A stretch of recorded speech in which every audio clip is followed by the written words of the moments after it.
All right, we are live for another episode. And on today's episode, I interview a ERYT 500 yoga teacher, mentor, and entrepreneur. She also has a master's degree in spiritual psychology and is also a somatic experiencing practitioner. Most recently, she's co-founded Sama Yoga House, an international school that combines traditional and modern approaches to create a holistic education and life-changing experience for the students. Welcome to the Winner Circle, Gioconda Parka. Hi, I'm so happy to be here with you today. Hmm. I'm so happy to have you as well. I just interviewed your co-founder, Christine Anderson, who's my friend from Austin, Texas, and she says I have to talk to you. And do you prefer being called Gia? Like she Yeah, calls you Gia is Gia? great. Yeah, it's a little shorter and easier to manage than Gioconda. So yeah. Okay, perfect. So Gia, the goal of these conversations, as I was mentioning before, is just to really uplift, inspire, and empower everyone tuning in to move forward with greater faith and belief on their hero's journey ahead. So this is a positive conversation, and this first question sets us as such. There's a lot of chaos going on in the external world, but there always is, and that's not what this is about. This is about what's going good, what's going well, and what is going well in your personal world. That's my first question to you. What do you love about your personal world right now, Gia? Mm. Growth, exponential growth. I would say that is the number one thing that I love in my world right now. And I would say probably that has been, you talked about the hero's journey. I would say that if I look back, starting from the very beginning of my life, it's really embracing every chance there is to leap into bigger growth, sometimes knowingly, sometimes not knowing. Yeah, and I'm excited to delve into that origin story of your hero's journey. But first, I just want to get to know you a little bit better. And one question I ask everyone to get to like a kind of a better idea on who I'm speaking to, that pertains to our mission, our personal mission. So I named a lot of titles that you are: a yoga teacher, mentor, entrepreneur, spiritual psychologist, somatic experiencing practitioner, et cetera, et cetera, et cetera. Through all these roles, what is your overarching mission that guides you in all that you do? Mm. I would say if my time here on earth could contribute to as many other people as possible, moving through the things that limit them, that don't have to limit them. I want to see every human being reach their full potential as they want to express it in the world. So I would say every one of my titles that I have, every sort of schooling that I've gone to, or new skill set that I've tried to get, is to be able to just support people in realizing they have everything that they need inside of themselves, and the limitations that they perceive are often just that, just perceived limitations. So to keep going back within to resilience, to keep stepping forward into the things that pull on them, the things that they know that they want in the world. Because the journey is the destination in that way. It's the growth that happens on the way to our goals, and the things that we overcome, or sometimes we don't have to overcome, we just have to stop believing them. Hmm. So I'm so curious how you got here. What inspired you to take this mission on? Mm. So, I would say probably, I mean, I'm a missionary's daughter. Originally, I was born in Puerto Rico. My parents were working in the mission field for 5 years with a Christian church. And so I think that I was kind of born into being on a personal mission in a certain way. So I could say in some ways this is my legacy. Um, and for me, it's moved away from organized religion, and become more of just knowing that I don't think that we can be completely whole as human beings without having some kind of a spiritual life, whatever that looks like, whether that is communing with nature or moving on your mat, or I've met entrepreneurs that literally like that is their like spiritual practice and their passion project. But I just to me to have a spiritual life just means to have a life that's in a context that's bigger than my individual self. So Mhm. I think yeah, I would say that's sort of like where what I was born into has sort of kind of grown to in the course of my journey. So you started off raised by missionaries, Mhm. and then somehow yoga came into the story. When did that happen? Yeah. Well, so a couple of times. Actually, when I was young, younger, I think I was like maybe 12 or 13. I was a voracious reader, and I still am. It was a window to the rest of the world that I didn't have exposure to because my parents were very much in just one tradition and one way. And so I started reading really early and realized like, oh, there are other ways that people see the world. And so reading was a huge doorway for me. And so I went to a garage sale and found some books on yoga, and I was fascinated, yoga and meditation, and I was so excited. Um, but my parents found them, my mom found them, and was just terrified, to be honest. I mean, in retrospect, that's what I see. At the time, she was angry, but I think it was just a frightening thought for them that I might not stay on the path that they wanted for me. So those were taken away, disposed of, and then life kind of went on. And I still had that little marker though, that there was something about yoga and meditation that was really interesting to me. So then I was kind of a wild, rebellious, typical preacher's daughter in high school. I moved out when I was 16 and got a job and finished high school on my own. And then went to college and had a moment where I thought I should maybe try it their way. You know, I had been a lot of friction with my parents, so I led a mission trip and came on that mission trip. There was a meditation center. I was in Santa Barbara, California, and so we had Bible study in one building, and there was a meditation center next to that building. And about midway through the summer, I got a little crosswise with the person who was leading the Bible studies. And I was like, okay, you guys can keep doing that thing.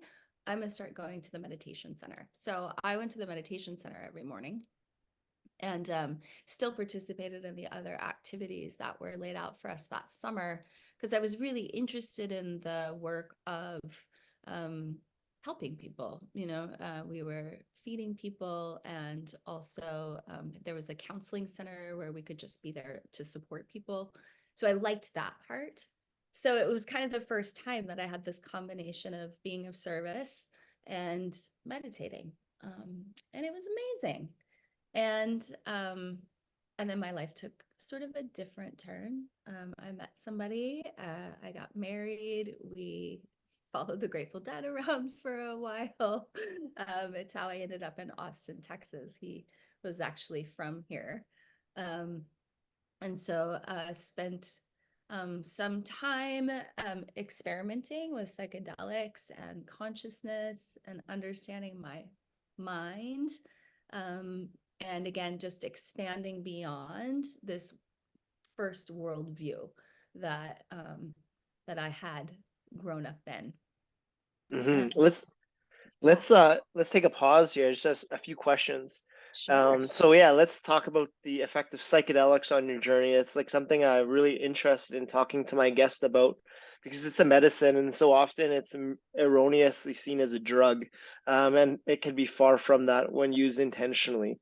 Um, so yeah, let's talk about the role of psychedelics, that medicine, those various medicines on your path, and what did it help you see? Ah, such a great question. I remember like the very first time that I experienced LSD. and started to just have these visual responses. I was holding a glass of water in my hand, and then it just looked like it bent in my hands when I squeezed it, and then it went back to its shape. And I know it just sounds like such a simple thing, but in that exact moment, I just realized, like, oh, nothing is necessarily the way that I perceive it to be. And it was Mm-hmm.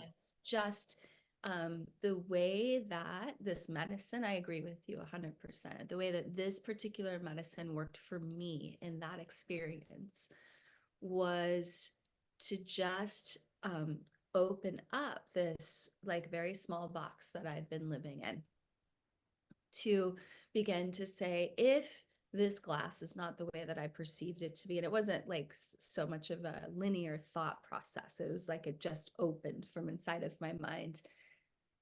There are so many things that I've been told about the world, about heaven and hell, about sin and blame, and who gets to go to heaven and who doesn't, and what makes you a good person. It was like just opening and opening and opening like a lotus flower. Like all of these little petals that were closed in that said things were this one certain way. It's like, what if it's more than that? What if it's more than that? What if it's more than that? And it can be a little overwhelming in moments when things start to open in that way. But I just stayed with the process. And really, by the end of that experience, where I landed was ultimately, if you can learn to love everyone and let that be the thing that's at the heart of your interactions rather than a set of rules or Mm-hmm. outside standards, but really to like come from love and stay connected to love. And then from there, just begin to be open to feeling what feels more connected to that and feels true, and loving people even when you can see that they aren't in their like sort of highest self. And then in return, meeting people who will sort of connect and love you when you're not in your highest self. Like, to me, that was kind of where I landed. I was like, I guess this is my new working religion, so to speak. And then, of course, these big expanded states like that open the door.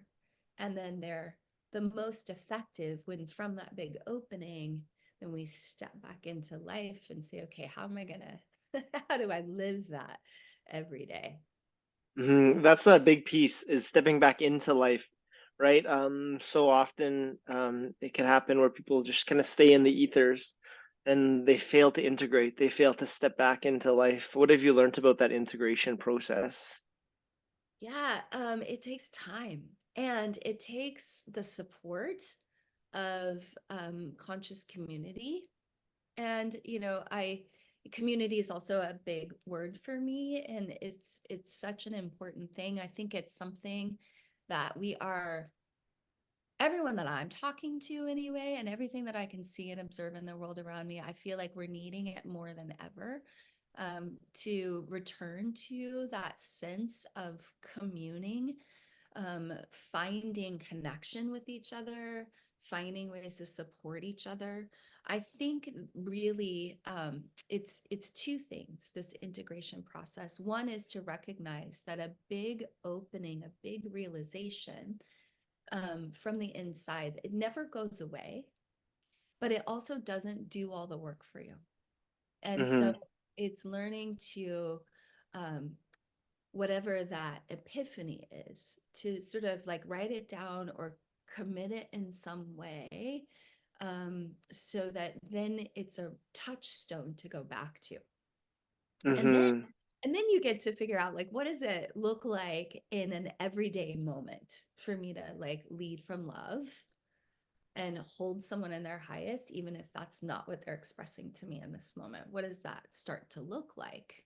And so it's like working with that, and then having the support of other people in your life who are similarly trying to live with whatever unfolding has happened for them, whether that's through psychedelics or not. It's like, when we have these big awakenings, altered states can come in lots of different ways. They can come in ceremonial space, they can come through the aid of psychedelics, or the combination of both. And they Hmm. can also come from, sometimes tragedy or like really, really difficult things. But it's like when you're in connection and community with other people who have decided, I'm going to live according to this thing that's opened up from within me, rather than trying to live up to whatever external standards were given to me, or what sort of the general collective seems to be doing. Hmm. Hmm. Yeah, I think we just have a much better chance of staying the course, and um and it's also just so much easier when you're not Yeah, absolutely. on your own. Yeah. Yeah, and it also applies to integrating something like a yoga training, or an aha learned on your mat. So I love that you showed all those examples. That could be a tragedy, it could be from psychedelics, like I just said, yoga, or something that epiphany we find on our mat. So many things, and community is such a big piece.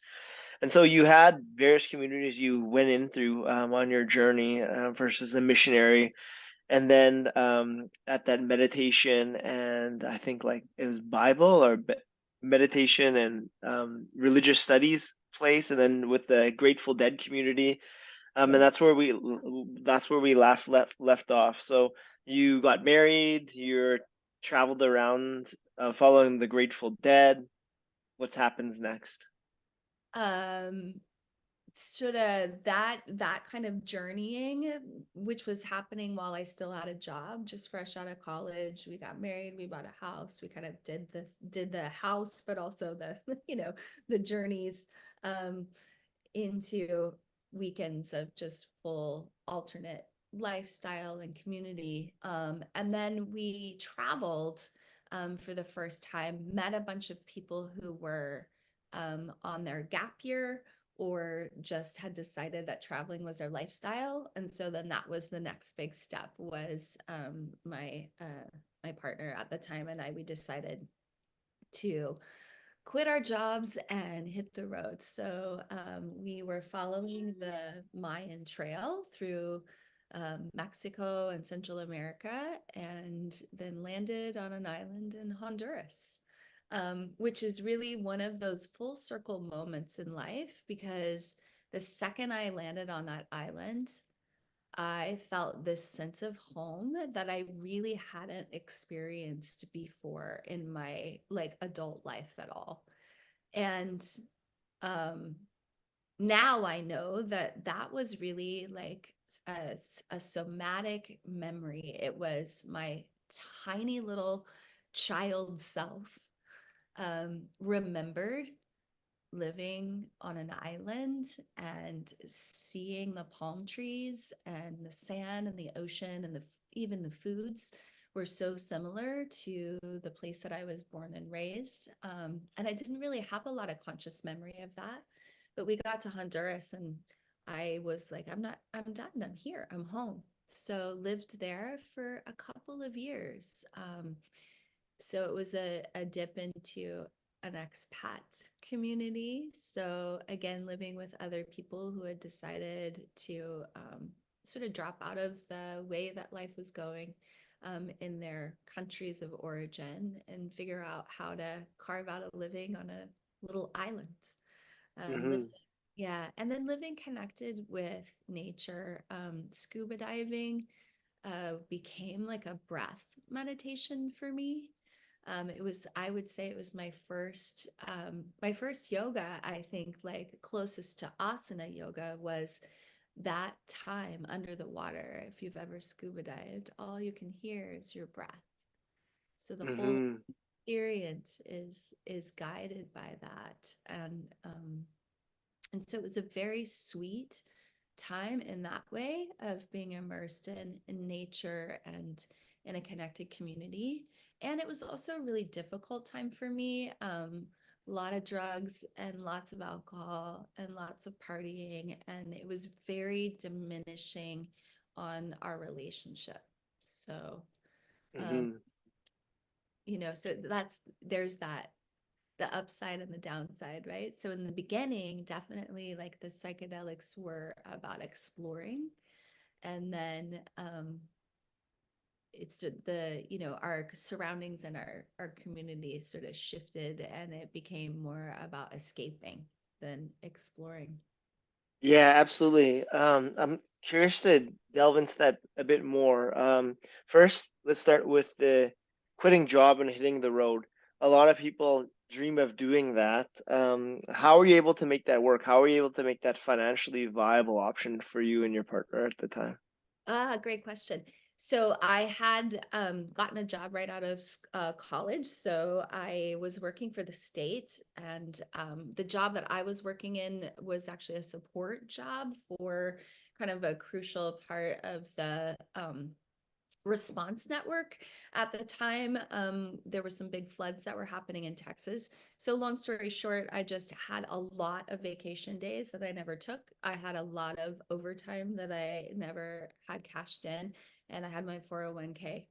And so, after like about 2 years of working, I looked at what my cash out was going to be and thought, all right, that'll do. And Mm, so I quit my job and cashed that out. And my partner at the time had some savings of his own as well. So we put our money together and we traveled cheap for a long time. So a lot of mm, backpacking and buses and sleeping in hammocks. Um, mm. Beautiful. Okay, now to the escapism. So you notice you're no longer, the drugs became an escape. What were you escaping, and when did you realize that they were an escape, and then how did you transition out of that? hmm, that's that's a great question. I mean, I can only answer for myself. I can't answer for him, but I can say for me, I think there were two things that I was escaping. One is that the relationship itself wasn't really working anymore. We were just becoming very different people. Um, and I could see that, but I also was afraid to see that. And so I think that I was trying to sort of push down that inner voice that was saying like this is time for something to change, and I was afraid of what that meant. And I think also I was pushing away this feeling. So when we first started traveling, it seemed, I mean, it was amazing. It was amazing to be traveling the world, and somewhere along the line I lost the thread and it became more about running away than running to something. It was like we were out on the road and there was a point in the beginning. And then it just became being on the road to keep being on the road, to not go home. And this was a critical thing for me to learn about myself as a human being. If I'm not doing something that feels like it has a positive impact on myself and other people, then I start to I start to have just a deep level of sort of angst and anxiety. Hmm. I mean, the best way I can describe it is I started to feel like more of a parasite than a contributor. Hmm. And so, and I was, that was there. And I think, again, I wasn't sure what I could do. And so, because I didn't know what I could do to contribute, I was trying to numb out that feeling. Hmm. Hmm. And, at some point when your internal voice is really strong, when you've already had a powerful experience before of knowing what it feels like to be aligned with the truth of who you are, then when you're not, um, it can be really uncomfortable. And so I think that's what I was running away from. Yeah, and I'm sure you've met a lot of students of yours that are in similar positions, and there's so many people out there that don't that want to contribute, but they just don't know how. What's your advice for these fellow humans, these fellow souls on the path that are in a similar situation where you once were, kind of lost in terms of how can I contribute and wanting to contribute more, not knowing how. So, Mm. numbing, other than numbing, how can these people move forward and find their purpose, find their passion, and create positive change in their life? Mm. It's the best question in the world. My experience of it was the first thing was to stop running. So it's slow down and allow, with support, like the support of a practice, the support of a community, or just even like deciding for yourself, okay, I'm going to look and see, I'm going to listen to this call and find out what it is and just take the next step. So, if your answer is whatever your next answer is. I mean, for me, I decided to stay sober for one day, to go to dinner by myself, and to really just sit still and decide, do I want to live here for the rest of my life, or is it time to go home? And it was I literally heard like a voice so clear that said, this is not your home. And so it's to listen and then to take action. And so it's like I heard that voice and I said, okay, this is not my home. I don't know what the next thing ultimately looks like, but I do know that my next step is to go back. Hmm. So I think if you can be brave enough to hear what the guidance is and then just take the next step, even if you're like, I don't know where this step is going. I would say most of the big journeys in my life, it's like that. It's like, I don't know where the ultimate end of this path is, but I do know I have to start it. And this step right here, this is a thing that I can do to start it. Hmm. Fear gets in the way. Fear gets in Yeah. the way in that for so many. What have you learned about fear? What has your relationship with fear evolved into?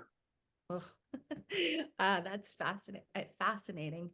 I think that all of the somatic work that I've done, somatic experiencing is a whole body of work around recovering from trauma, and it's really returning to resiliency.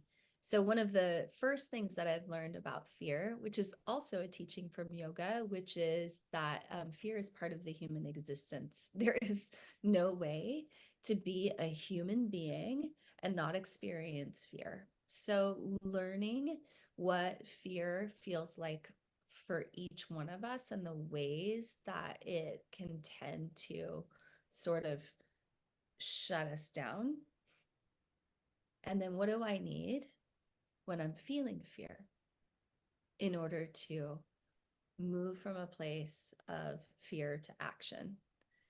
And so, the kind of general thing I know about our biology is that fear makes us um, withdraw from connection with others if it's a really high level of fear, and it can make us feel like paralyzed, frozen. Hmm.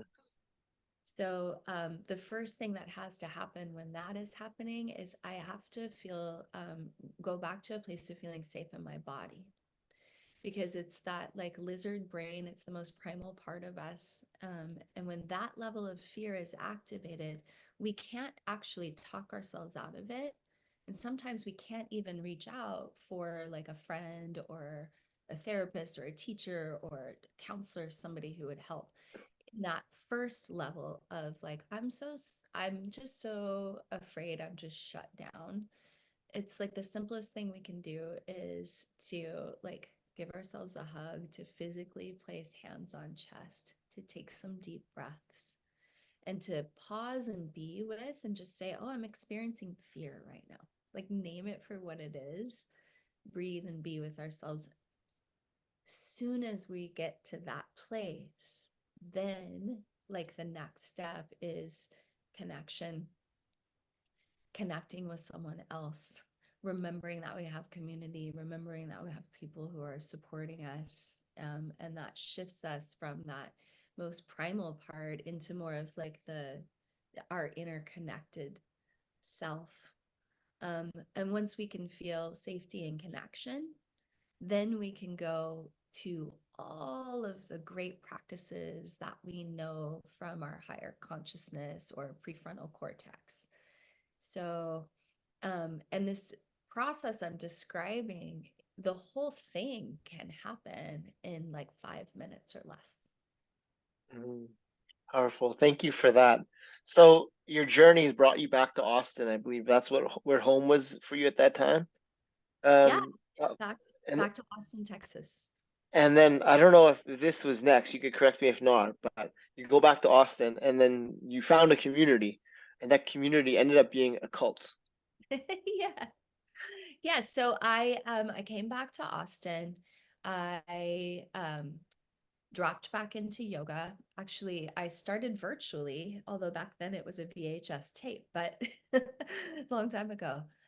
Started with a virtual experience in yoga, felt exactly what I was just describing. I didn't have those words for it at the time, but as I started practicing physically, I felt so grounded, connected, and strong in myself that I knew that yoga was the next step. I was like, I don't know, just had kind of like a part-time job. And I was like, I don't know what the next step in this journey is, other than I know for sure I need to find a yoga teacher, because this practice is amazing. And I've been doing the same VHS tape for like a month now. So at the time, it wasn't that easy to find yoga. This was in the 90s in Austin. Um, and so I experimented with a few different classes. I went to one that was very intense. And I was like, nope, that's not what I'm looking for. And then I went to um, another yoga class at a meditation center. And I kind of thought that was it. And then right away, they were like, well, you have to be vegan and you have to do this and you have to do that. And I was like, well, that kind of sounds like what I grew up with. So I'm not interested in that either. And then I found um, the group that I ended up joining. So I found my teacher, my yoga teacher. I had a really deep, um, transformative experience in my first shavasana in that class. I did the practice, and during shavasana, I just it was one of those altered states. I really felt this moment of being at peace with everything that my life had been up to that moment. So it was like little things that are big things, both that I was carrying around that I felt unresolved with or guilty about. Um, and in Shavasana, I felt like forgiveness for myself, for everyone in my life, for everything that had happened up until that moment. And then I sat up after that experience and was like, well, this is definitely the place that I want to practice. Um, and it turns out that my yoga teacher then introduced me to a meditation group. And then that meditation group sort of evolved into like getting introduced to a larger group and then a larger group. And then pretty soon I was in what felt like an amazing spiritual community. We were all just working to see the parts of ourselves that were getting in the way and be devoted. And I didn't actually meet the guru, the teacher, for probably 9 months from the time that I met my first yoga teacher. He was not the leader of the group. And so I would say I definitely fell in love with community way before meeting like the leader. And I think that's pretty common for a lot of people. Some people meet the leader and they're really like drawn to that. For me, it was more like the connection with other people. And for the first few years, it was amazing. It was amazing to be part of a group that was so dedicated and so focused. And then it just started to be weird. There was a lot of secrets that had to be kept. And There were a lot of things going on that I didn't know anything about in the first few years that I was there. And um, for me, when things started to really not work anymore was when I started to feel like I was having my own experience, like I was having my own epiphanies, my own realizations, my own experience of connection. And that was not okay. Like the teacher was very clear that like everything you experienced was because of him. And so that was when I started to pull back. And then it turned out that my timing just synced up with um, a, a lot of other people feeling exactly the same way. Mm-hmm. And then of course finding out that he had been really abusive to some members of the group, and all of that came out. And Mm-hmm. so that was the end of my experience. It so surprised me that more than half the people in the group stayed, even after they learned everything that had happened. It's interesting. I thought you were maybe talking about kind of my yoga lineage where I begin my yoga, but it's not.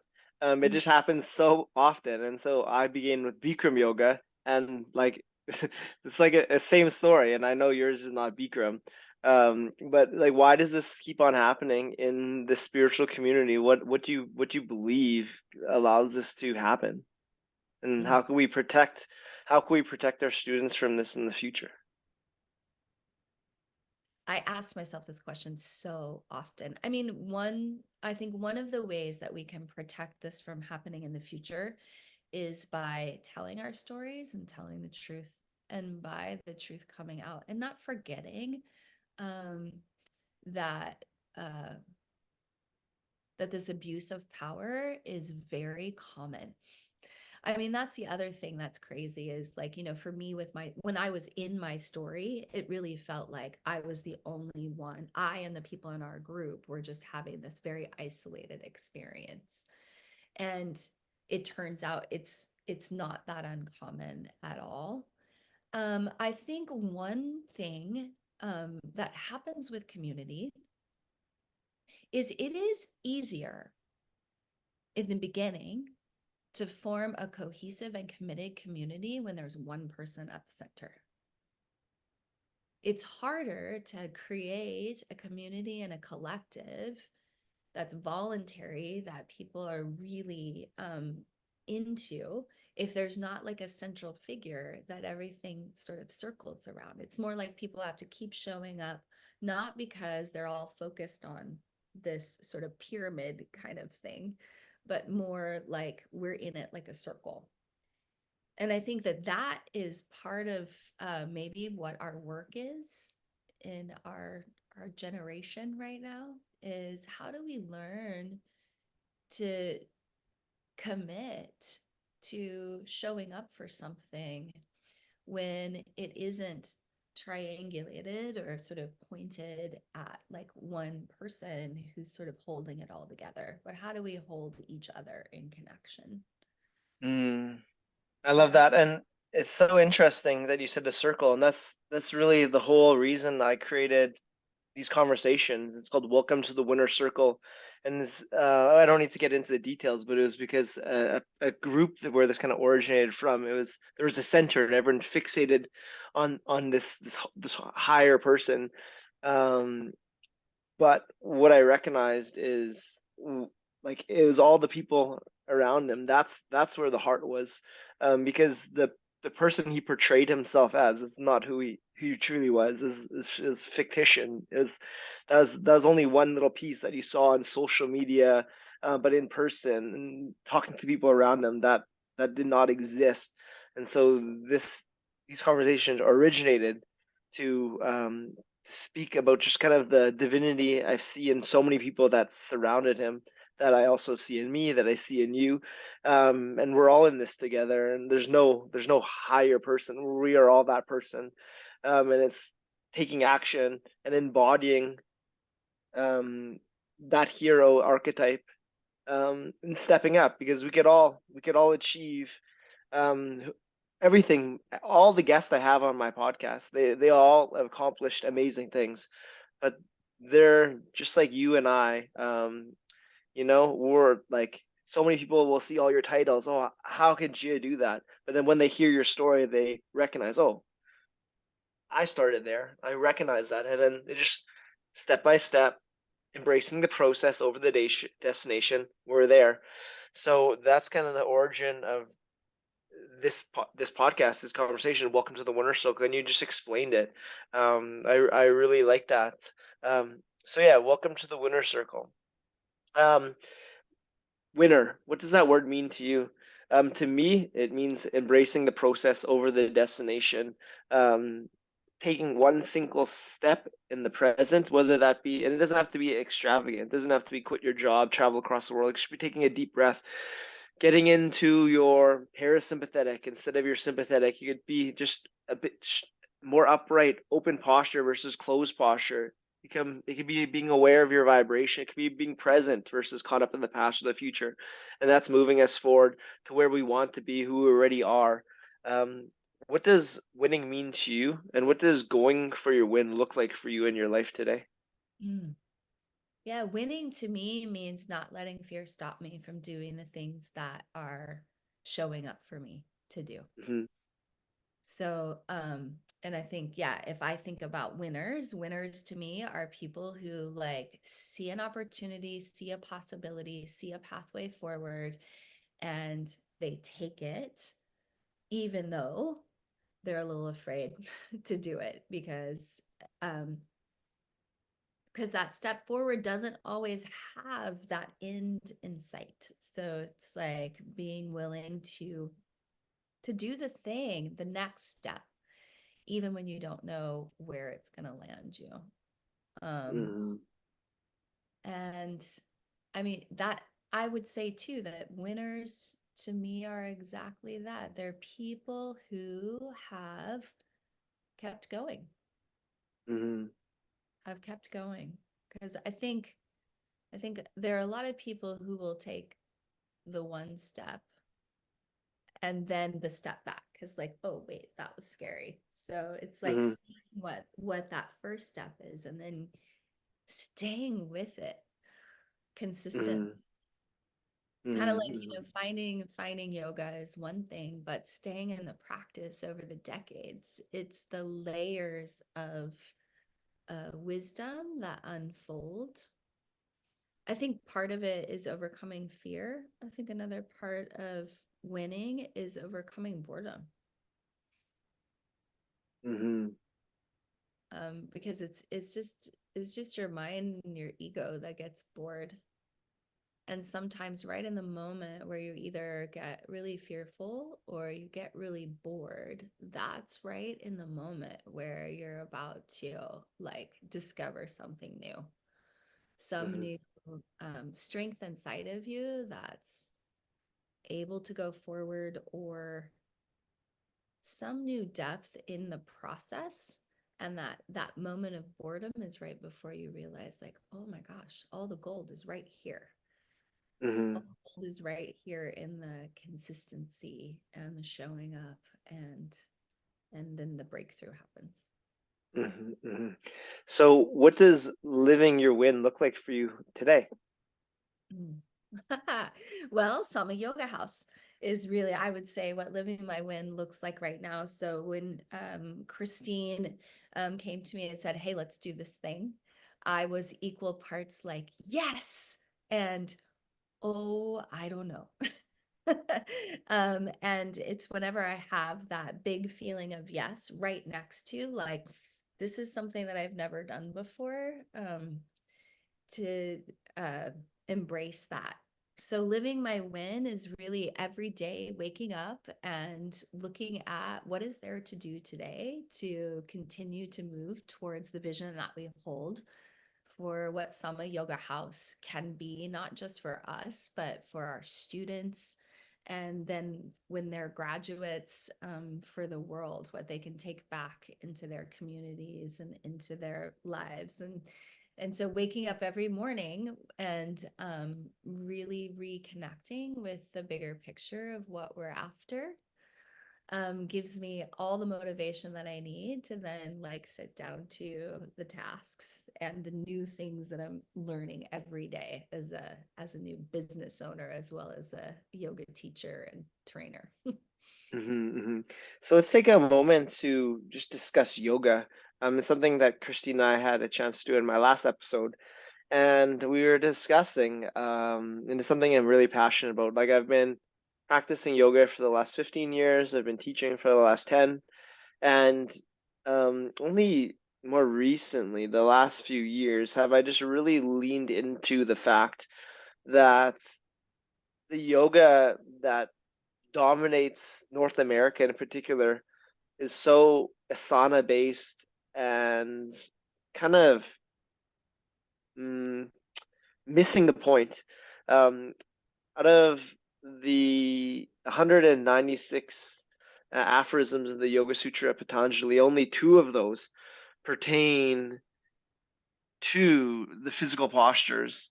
Um, and I really like to look at the eight limbs of yoga. And out of those eight limbs, only one of those is the postures. Before we even worry about the postures, I think it's so important to get awareness to the yamas, the niyamas, the observances and restraints. And then we have the postures, but then there's the pranayama, then there's the tuning out the external world, there's the going into the internal world, there's the sitting in meditation, being able to do that, and then the most magnificent branch, the samadhi, there are recognition of the divinity within us all, that we are all one. And in a world that's consumerism based, like is now like Lululemon yoga or big box store yoga, and I think that's really getting away from this ancient 5,000 plus year old tradition wisdom. Um, so yeah, what does yoga mean to you, and how is the Sama Yoga House being a part of the positive change, the remembering um, of the true essence of who we are, using the practice of yoga, the philosophy of yoga as the means. Yeah. Um, I love everything that you just said. Um, for me, the asana piece, right? The physical practice holds the space in this great wheel of yoga of embodiment. So Hmm. and it's critical and it's important that we are fully embodied. I know for me in my personal life that like the it was standing in Warrior Two and feeling the center line of my body and having a teacher say to me, feel the strength and confidence of this shape. And Hmm. and and and embodying that and then immediately thinking, oh man, I've missed feeling this. What is going on in my life that I'm not standing in this all the time? And literally within 3 months had changed everything, like moved everything out that didn't have me in that place more and more and more of my life. So the embodiment piece of the practice is so important because it isn't subjective. It's like we're there, we're in our body, and our body's in the present moment. And as we know, like through meditation, it's moving into the present moment out of everything that pulls us away from that, that then does become that doorway for samadhi, that doorway for remembering that I am like a consciousness that's not defined by anything that you see physically or in Hmm. life experiences that I've had. So if we can remember that when we're on our yoga mat, we're not performing poses, which is hard to do when we are in our sort of like social media world and like taking pictures of ourselves, doing poses all the time. I mean, and I also have pictures of myself doing asana. Um, but it's like, can we get back to remembering that the physical practice is infused with the breath and is a beautiful way of moving prana? It's not just our physical body that's moving through the asana, but it is our energy body. It's the pranic body that is moving and shifting through the shapes as we do them. And the, the yamas and the niyamas, they're a beautiful ways to live our life. And all contemplative practices across all cultures, a contemplative practice has a few qualities, and one of those qualities is a daily thing that you do that reminds you of these bigger principles that you want to live by. Mm-hmm. So if we move away from feeling like our asana practice is exercise or a performance or like a rite of passage to belong in the room that we're in or something that we're trying to accomplish, and the journey of peeling those things away is sometimes, that's part of your journey through yoga, is recognizing all of those things. So when we remember it's a physical practice, it's a breath practice, it is a practice of how we want to be with ourselves and with others in the way that we are when we're stepping into community space, when we're noticing that someone next to us is doing a different pose than we're doing. Like, how can we hold all those things? So I think if we hold that and we infuse that as teachers, that it's not about you doing what I'm asking you to do. It is about an inner inquiry, and there are rules of engagement to be in the space together. Mm-hmm. And there is a cohesiveness of practice and an individuality of each expression of that practice.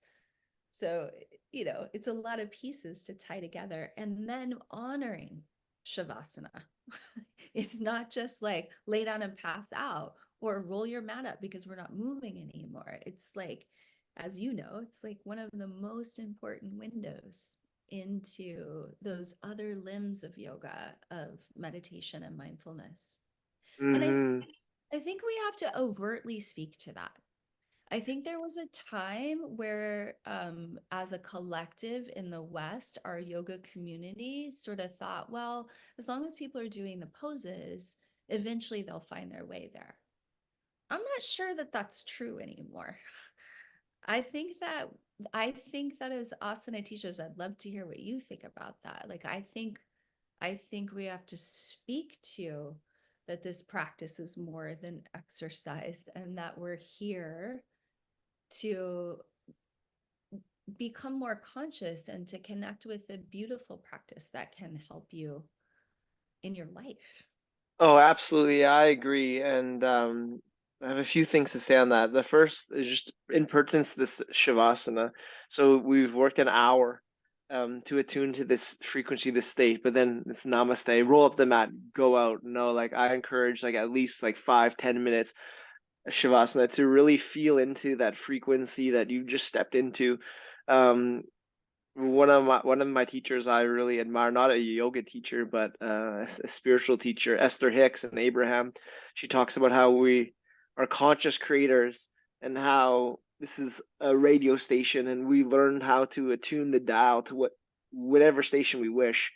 And I feel in the yoga mat, in our asana practice, and in whatever that be, warrior two, shavasana, we're attuning to a frequency, we're stepping into a place, an embodiment, a feeling, and it's learning how that feels so that we could take ourselves there whenever we choose, whether that's in traffic or at work. And yeah, Shavasana is a great place to really attune, to feel into that place, to familiarize yourself with that inner peace, love, compassion, patience, and so that we can take that wherever we go. And I think it's so important that we take our practice off the mat and into everywhere. And that's where I teach, and I know that's what you guys teach at the Sama Yoga House as well. And I agree. Yoga teachers need to be stepping it up. We have that opportunity to show people the vastness of what this practice can be beyond yeah, just the poses. Another one of my teacher that I really love and admire, Ryan Lear, he says don't be a poser. And I love that. And he means Yeah. it in the best way. Yeah, in the best way. Absolutely. That being a yogi, I mean, sometimes I'll talk about it like we can treat yoga as a noun or yoga as a verb. And yoga as a verb is alive. It's like yoga is how I live my life, how I have a conversation with you, how I interact with my dog. It's like the yoga of of being connected with everything around us, aware of everything around us, aware of Hmm. ourselves when we're like off and being like, whoa, Yeah. Gia, you need to pause, take a deep breath, be part of the solution, don't be part of the problem, Hmm. Hmm. and really like, yeah, applying the same sort of like we have this term tapas, right? Like intensity. And I meet so many yogis who think of intensity as like doing the hardest, hottest practice they can possibly do. And to me, it's like tapas is the thing that happens in everyday life, in the moment where you feel this inclination to go in one direction, and that that's the moment that you could use your yoga and not create that karma, not take that action in a direction that's going to have big ripples for everybody around you because you didn't use your breath and your capacity to be still for a moment and then respond wisely. Hmm. And it can be so easy. Right? Life is meant to be easy, but we've learned all these erroneous, I don't know, samskaras, these are erroneous patterns, and we have the opportunity to rewrite those. And simple as with our breath, with our presence.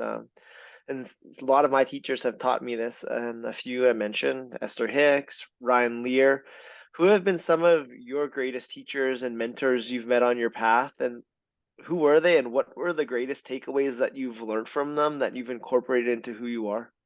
Mm. Well, my first two root yoga teachers that influenced me so much were Rodney Yee and Shiva Ray. Even though their physical practices are very different, like the expression of the way that they brought asana into yoga, both of them to me just taught me so much about my energy body and about what you're talking about, how yoga doesn't feel hard when you're connected energetically. It feels hard when you're trying to do it physically. And so to both of them, I just forever will be grateful. And I feel like the way that I teach today is still very much infused with the things that I learned as just a brand new baby yogi at the time, yogini. Um, and then Joseph Campbell, Follow Your Bliss, Hero with a Thousand Faces. I just have to say, like his teaching um, has been really such a big piece of my last 15 years journey, understanding the arc of my own life's journey. And then another teacher, Bill Plotkin, he wrote this book, The Nature of Spirit, and really speaks about. He was the first person when I was in my 30s that said, "What kind of an elder do you want to be?" And I thought, oh my gosh, I'm really interested in that. And if I don't start being that person now, I won't be that person when I'm 50, And so Bill Plotkin, and then Peter Levine, who developed somatic experiencing, he's just given such a beautiful gift through that. Um, this teaching that says we aren't our trauma, but rather that we Mhm. are greatly resilient, and that sometimes the most difficult things that happen to us are the doorway to our greatest self. Wow, this has been such a beautiful conversation. You shared so much wisdom and knowledge to me and to the listeners, and I feel like we could talk forever. But I want to be respectful of your time, and I have a final three questions I ask every guest, and we're at that point, and I'm going to ask those to you. So, number one, through all the highs and lows that is this hero's journey, that is this life experience, what do you feel has been the greatest life lesson you've learned on your path that you feel called in this very moment to share with us?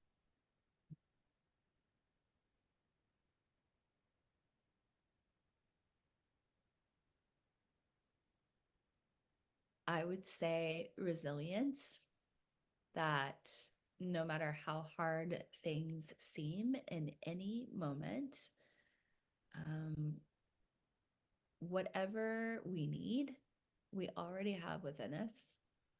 And so it is just trusting that and staying the course. Mm, I would say, yeah, I guess the biggest life lesson has been how resilient I and every other human being I've ever met truly are. mhm. Thank you. How can we remember that when we forget? Well, the way that I remember it is to pause. And I don't know if you know the Hanuman Chalisa, but it's a song to help this great hero Hanuman who has forgetfulness.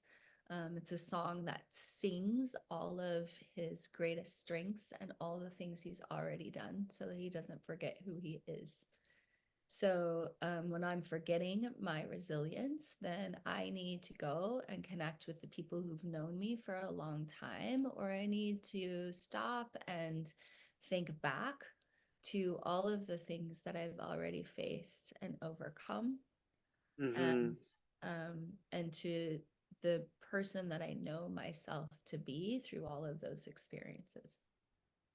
Amazing.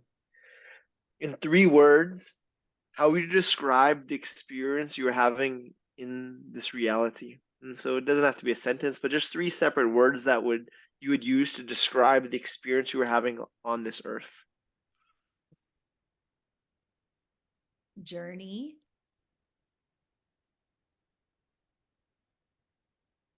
growth, joy.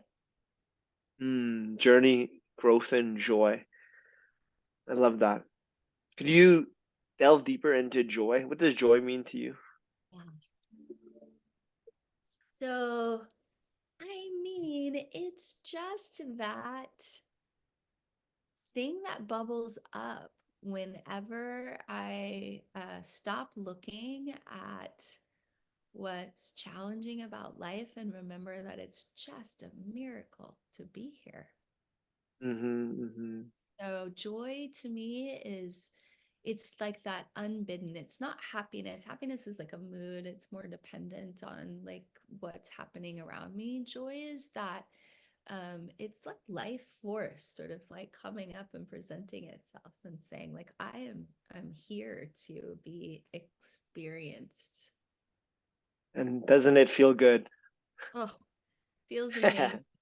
It feels so amazing. I remember one time coming out of Shavasana and thinking like, oh my gosh, it's like I'm neon from the inside out. That's so corny, but it was just like, it was like, uh, this is that inner experience that's possible coming all the way through and to the outside. And those are the best moments. But I think it's always, yeah, that's incredible visualization. Neon from the inside out. I've never heard that before, but I could feel that. I could feel that. And I'm in that joy right now. Just thinking of that. Last question. We played around with time. We examined your past. We examined your future.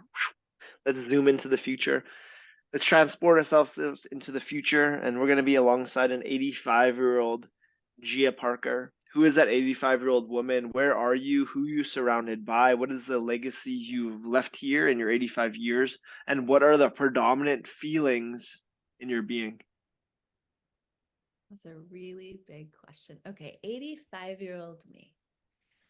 I think at 85, I'll be um, more in a place where people are coming to me rather than me going out all the way around the world. I mean, I think I'll still be traveling a bit, but I see myself in like a center somewhere in the forest,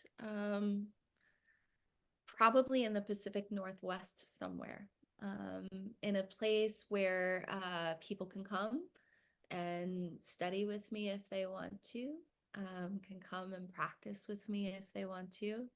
Um, I I see myself as getting to see generation after generation. So I visualize that some of the 19 or 20-year-olds that are coming to meet me for the first time have been taught by somebody who was taught by somebody who was taught by somebody who was taught by me. And that I will learn just as much from them or more than they will learn from me as we come and sit together. Hmm. Incredible. Yeah. And I, And if there's, yeah, go ahead.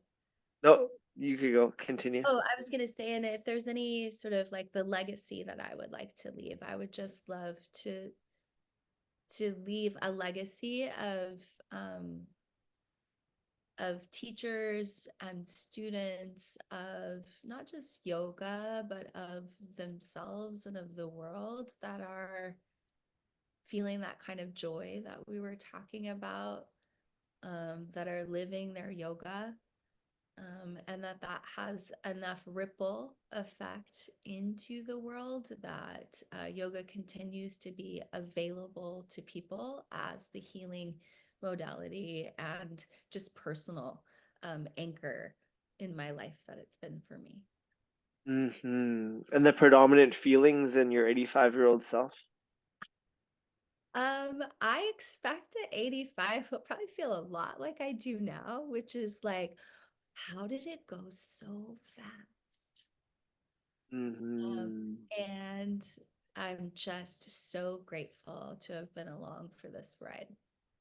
Can you just take a moment to close your eyes, just take a deep breath in, and just really feel into that 85-year-old woman? Everything that you just share with us, step into her now. Embody that 85-year-old woman that has left such a lasting legacy. And I'm going to bring us back. I'm going to bring us back to the current now. And that 85-year-old Gia sends current Gia a message. What does that 85-year-old woman whisper in your ear? Don't worry so much about the small things. Hmm. Advice for us all. Don't worry so much about those small things. Thank you, Gia. It's been a Thank blessing. you. For those wanting to connect with you more, they could find you on giocondayoga.com, or on Instagram at Gioconda Yoga. And for those curious to check out the Sama Yoga House, where you guys are running your first training right now, Christine just started it up. She's out in Costa Rica leading week 1, and you're headed down there shortly. They can check out samayogahouse.com, and on Instagram it's sama.yoga.house. Any last closing words? No, just so grateful to have had this conversation, Derek. And every time I get to connect with another yogi who's been on the path for a long time, I'm just always so floored at how it feels like instant connection and home and so many things in common. So thanks for that Hmm. reminder again that we're really a small global community of yogis, really. Creating ripples. Ripples, yeah.